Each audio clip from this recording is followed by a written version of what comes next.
My father looked a judge in the eye and swore he had no idea where I had been for the last 9 years. I was sitting 15 feet behind him. I didn't interrupt. I didn't clear my throat. I didn't even move, because in my lap sat a gray accordion folder that weighed less than 2 pounds, and more than every lie my family had told since I was 16. Inside were 187 receipts, parking tickets, bus stubs, rent payments, paychecks, medical forms, certified mail receipts, utility bills, every single one carrying my name, every single one proving I had never disappeared. I had simply stopped living where my father could control me. The strange thing about lies is that they grow like old houses. One room gets added to cover another. A hallway appears because someone doesn't want you to notice the missing wall. Then one day the whole structure leans under its own weight. All you have to do is wait. The judge hadn't opened my folder yet. My father still believed he was winning. He even smiled twice. I counted. I've always counted. Not because I enjoy numbers. Because numbers don't forget. People do. Before I tell you why my father stood in court claiming I was missing, you need to understand something. No police officer ever searched for me. No detective knocked on a single door. No missing person poster was ever printed. The only place I was missing was inside a courtroom where my father desperately needed me to be invisible. And that is a very different story. Welcome back to Reality Drama Story, where family secrets unfold and quiet decisions change everything. If you are new here, drop a comment and subscribe. Now let's get into it. My name is Emily Carter. I'm 31 years old, and I work as a contracts administrator for a commercial construction company in Indianapolis. Most people think my job is boring. I read contracts. I compare signatures. I organize invoices. I make sure every document says exactly what it should say. People ask how I became so patient. The answer began long before my first office job. It began in my father's hardware store. Carter Building Supply sat on the corner of Maple and 3rd for 43 years. The sign had my grandfather's name painted in thick navy letters. Customers trusted that sign. I did too. When I was 8, I learned to stack paint cans by color instead of size because they looked cleaner that way. When I was 10, I could find a half-inch galvanized bolt faster than grown men who had worked there for years. By 12, I knew every inventory shelf in the warehouse. My father called it helping. I later realized it was unpaid labor. My younger brother, Ryan, rarely worked. Dad said Ryan needed time to learn leadership. Apparently, leadership involved sitting beside the cash register eating potato chips while I unloaded delivery trucks. Nobody raised their voice. That wasn't how my family operated. Everything happened quietly. My mother had a remarkable talent for making unfair things sound reasonable. Emily, your brother has football practice. Emily, your brother needs to study. Emily, you'll understand when you're older. I eventually became older. The explanations never improved. There was one person who noticed. My grandfather. Everyone called him Walter. He built the original store. Every Saturday morning he arrived before sunrise carrying 2 things: a black thermos full of coffee and a small notebook. He wrote everything down. Every order. Every customer promise. One morning I asked why he never trusted his memory. He smiled without looking up. Memory belongs to feelings, he said. Paper belongs to facts. I didn't understand then. Years later, those 6 words would change my life. Grandpa Walter never argued with my father. He simply observed. He noticed who swept the floors. He noticed who stayed late. He noticed who got thanked. One afternoon, he handed me a receipt after I bought myself a $5 sandwich. For taxes? No. For your story. I laughed. I was 13. Who keeps receipts for a sandwich? He only smiled. One day, he said, someone will tell your story incorrectly. That sentence stayed with me. My grandfather died when I was 15. At the funeral, my father called him the strongest man he had ever known. Then, 3 weeks later, he threw away every notebook Grandpa had kept. I remember standing beside the dumpster behind the store. 23 notebooks.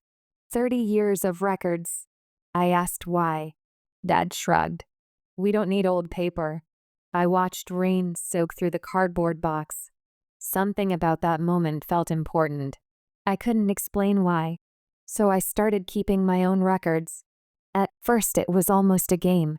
Movie tickets, library receipts, school registration forms, birthday cards, anything with my name and a date.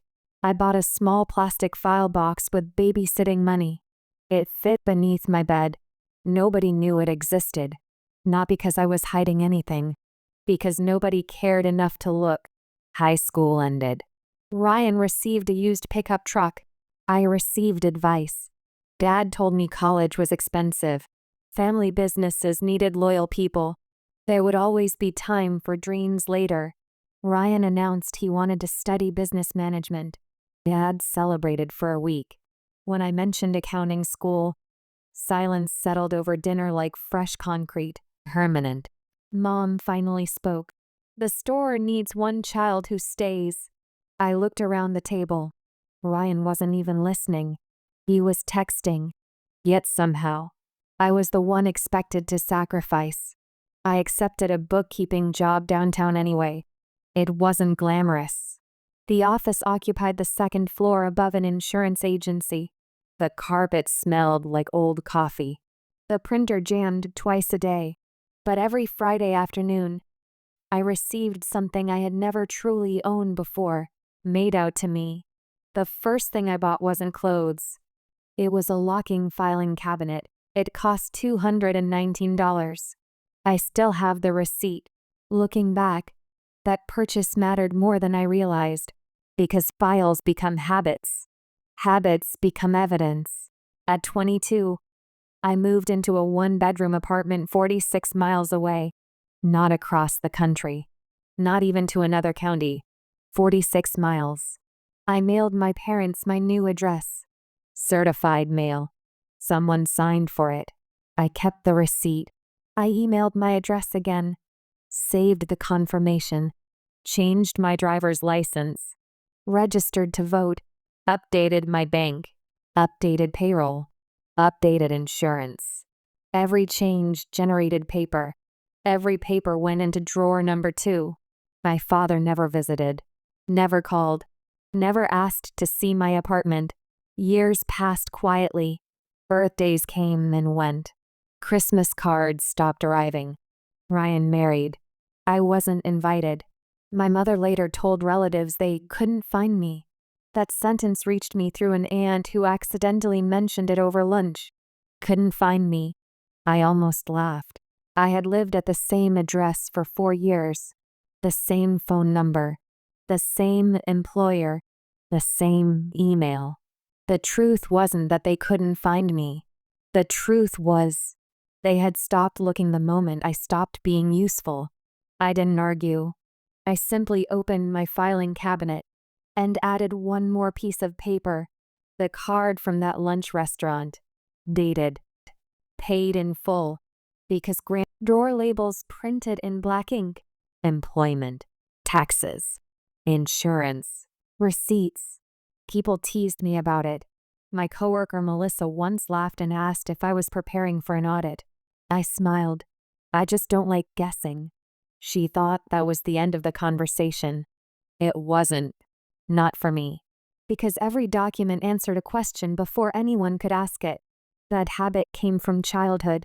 In my father's house, every conversation eventually became an argument about memory. I never said that. That didn't happen. You're remembering it wrong. Paper never argued. Paper simply existed. Then, on March 18, 2024, my phone rang. The caller ID showed a number from my hometown. I almost ignored it. A woman introduced herself as a clerk from the county courthouse. She asked me one simple question.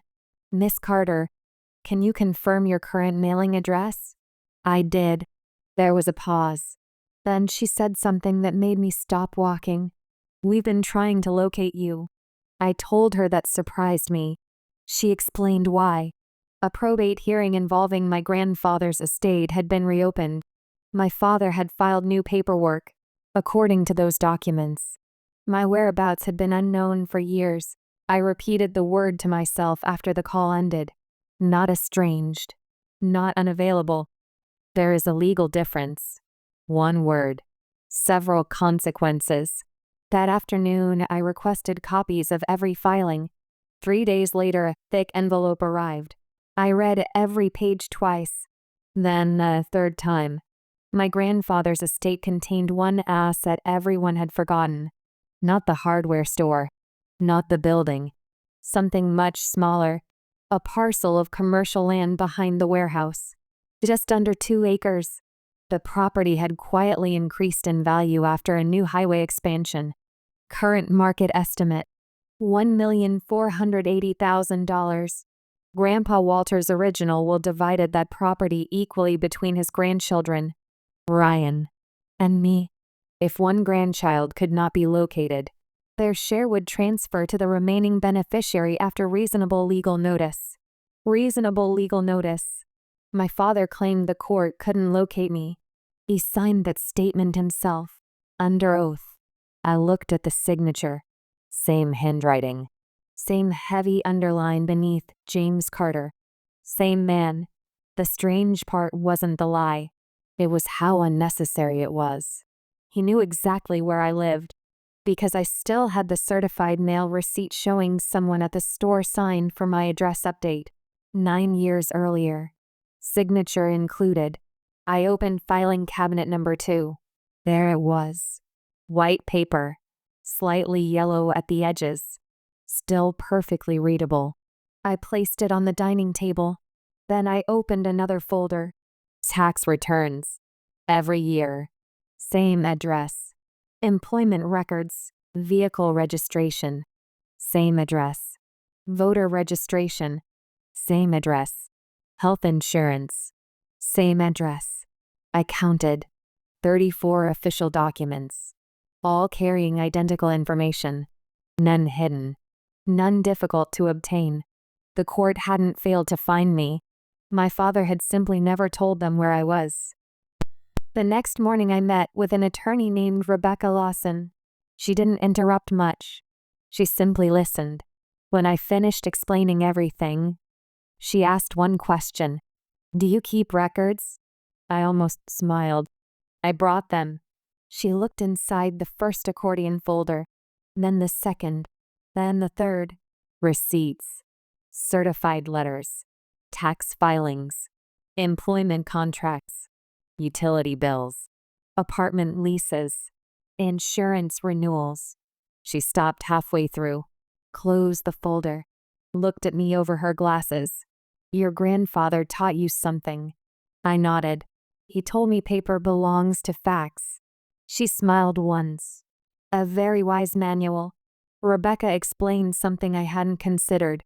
The inheritance itself wasn't the biggest issue anymore. The sworn statement was. If someone knowingly signs false information under oath, the problem becomes much larger than money. She asked whether I wanted revenge.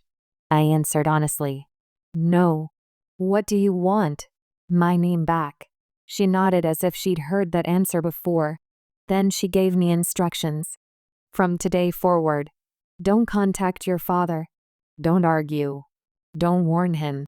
Let the documents speak. That sentence sounded exactly like something Grandpa Walter would have said. A week later, another envelope arrived. This one came from my mother. Handwritten. Neat cursive. Inside was a short letter. Emily. We heard there has been some misunderstanding with Grandpa's estate. Please come home. Families should solve family matters privately. Love. Mom. No apology. No explanation. Just one interesting sentence. There has been some misunderstanding. Misunderstanding. Not false statement. Not sworn affidavit. Not missing daughter. Words matter. especially the ones people avoid. I placed the letter inside a plastic sleeve. 2 days later, my father called. First voicemail in nearly 7 years. His voice sounded calm, almost cheerful. "Emily, there's no reason for lawyers. We're family. Come by the house. We'll straighten this out." I listened twice, then saved the recording. Date, time, duration, 11 seconds. No mention of loving me. No mention of missing me. Only paperwork. Interesting. The hearing was scheduled for April 22nd, exactly 35 days after that first courthouse phone call. Rebecca prepared carefully. She organized every exhibit with numbered tabs. Certified address notification. Driver's license history. Tab 3. Tax filings. Tab 4. Employment verification. Voter registration. Utility records. Tab 7. The letter from my mother. She placed everything into one blue binder. Then she looked at me. "They're expecting emotion.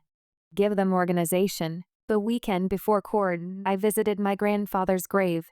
I hadn't been there in almost 2 years.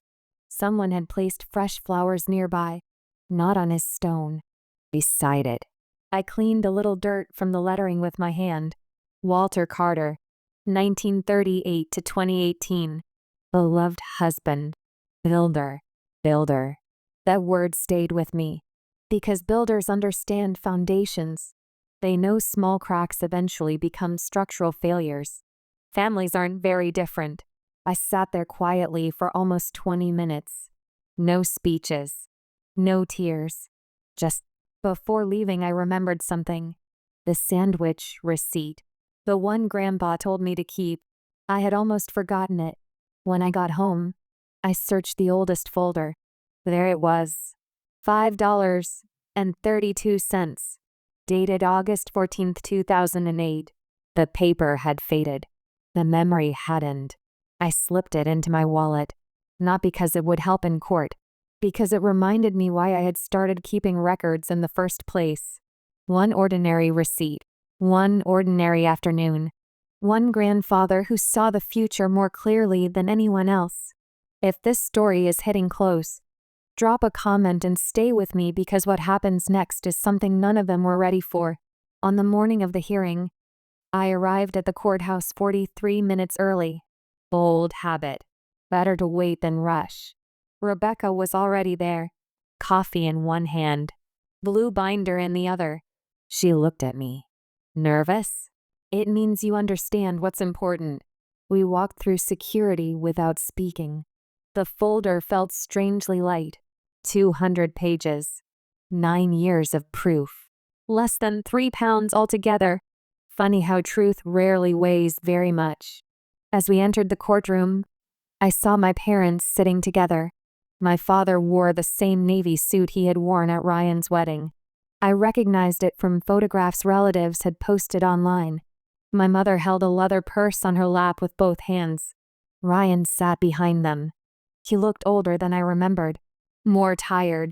For one brief second our eyes met. He looked away first. I counted that too, because by then, I counted everything. The bailiff called the case at exactly 9:02 a.m. Everyone stood. Then everyone sat. The room was quiet enough to hear pages turning. I watched my father straighten his tie twice. My mother folded and unfolded a tissue 3 times before anyone spoke. Ryan tapped his thumb against his knee. 7 times. I counted. Old habits survive difficult mornings. The judge reviewed the file for several minutes without expression. Then he looked toward my father. "Mr. Carter, your petition states that reasonable efforts were made to locate your daughter." "Yes, Your Honor." "You were unable to find her?" "That's correct." "How long has her location been unknown?" My father answered without hesitation. "Approximately 9 years." 9 years. The number settled over the courtroom. No one looked at me. The judge turned another page. "And these statements were made under oath?" "Yes, Your Honor." Rebecca placed one hand gently on the blue binder. She didn't rush. She waited until the judge finished speaking. Then she stood. Your Honor, before this matter proceeds further, the respondent would like to submit documentary evidence. The judge nodded. Rebecca carried the binder forward. She didn't dramatize the moment. She simply handed it to the clerk. One binder. 37 numbered exhibits. 9 years reduced to paper. The judge opened tab 1. Certified mail receipt. Date. Tracking number. Signature. This appears to be a change of address notification. Rebecca answered calmly. It is, Your Honor. Delivered to Carter Building Supply and signed for by an employee. The judge looked toward my father. Did your business receive this notice? I don't remember. Rebecca said nothing. She only opened tab 2. Driver's license history. Every address update. Every date. No gaps. Federal tax returns. Same address. Year after year. Employment verification. Voter registration. Utility records. Water. Electric. Internet. 9 years. One address. The courtroom became very still. The judge removed his glasses. Mr. Carter, can you explain how your daughter's whereabouts were unknown while these public records existed continuously? My father shifted in his chair. Then came the first strategy. Anger. This is ridiculous. She's twisting everything. We had family disagreements. Rebecca remained silent. The judge wasn't interested in family arguments. He was interested in sworn statements. He asked again. Were you aware of her address? My father answered carefully. Not officially. Rebecca opened tab 7. The letter. Handwritten by my mother. Emily. Please come home. Families should solve family matters privately. The current address was written clearly on the envelope. My townhouse. The same address my parents claimed they did not know. Rebecca handed it to the judge. Postmarked 11 months before the petition was filed. The judge studied it quietly. Then he looked at my mother. Mrs. Carter, did you write this letter? She nodded slowly. Yes. You mailed it? To this address? Another pause. The silence that followed lasted maybe 10 seconds. It felt much longer. Then came the second strategy. Manipulation. My father turned toward me for the first time. We didn't mean it like this. You know how families are. We were trying to keep everyone together. I didn't answer. Rebecca had told me not to argue. Truth doesn't become stronger because you raise your voice. It becomes clearer because you leave it alone. The judge continued reading. Then he reached Exhibit 21. 1 voicemail. 2 minutes. 11 seconds. The transcript had been attached. The judge read a section aloud. There's no reason for lawyers. We're family. Come by the house. We'll straighten this out. He looked back toward my father. Interesting. No mention here that your daughter's location was unknown. My father swallowed. For the first time that morning, he had no immediate answer. Then came the third strategy. Tears. My mother began crying softly. She pressed the tissue against her face. We never wanted this. We just wanted peace. I watched quietly. I remembered every birthday without a card, every Christmas without a phone call. Every year they somehow couldn't find the daughter whose address they already possessed. The tears didn't change the documents. Paper doesn't absorb emotion. It only records facts. The judge closed the binder. He folded his hands. Before I rule. Is there anything further? Rebecca looked toward me. It was the first time I had spoken all morning. I didn't look at my parents. I looked at the judge. Your Honor, I am not asking the court to punish my family. I am asking the court to correct the record. My address never disappeared. My phone number never disappeared. My employment never disappeared. The only thing that disappeared was the truth. Then I sat down. Nothing more. Across the room, Ryan slowly stood. No one expected it. Not even my father. He looked at the judge. Then at me. finally at our parents. His voice was quiet. "I need to say something." The judge nodded. Ryan took a long breath. I knew where Emily lived. Every head in the courtroom turned toward him. "I visited once. 3 years ago. I told Mom and Dad. They told me it was better if the court believed they couldn't find her." He lowered his eyes. "I shouldn't have gone along with that. I'm sorry." No one interrupted him. Not even our father. Because there wasn't anything left to interrupt. Truth had finally entered the room from another direction. The judge thanked him and made several notes. Then he delivered his decision. The petition was denied. Immediately. The inheritance would remain divided equally according to Grandpa Walter's original will. The sworn statements would be referred for further review because the court had concerns regarding their accuracy. He didn't raise his voice. He didn't need to. Some decisions arrive quietly, like foundations settling into place. Outside the courtroom, my father caught up with me. For a moment, neither of us spoke. Then he asked one question. Was all this really necessary? I looked at the gray accordion folder in my hands. I learned from Grandpa. Paper belongs to facts. He closed his eyes. Just for a second. I think he remembered those words too.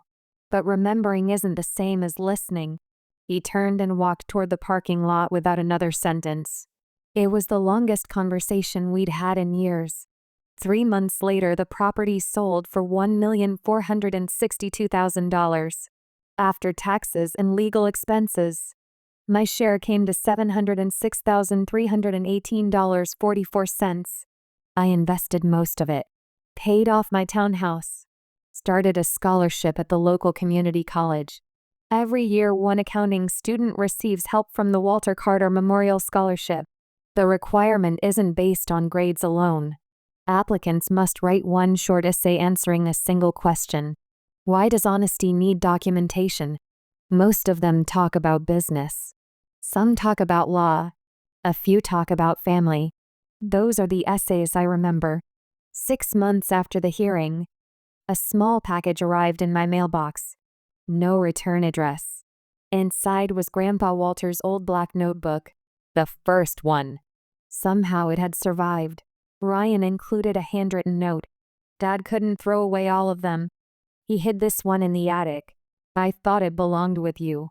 I sat at my kitchen table for a long time before opening it.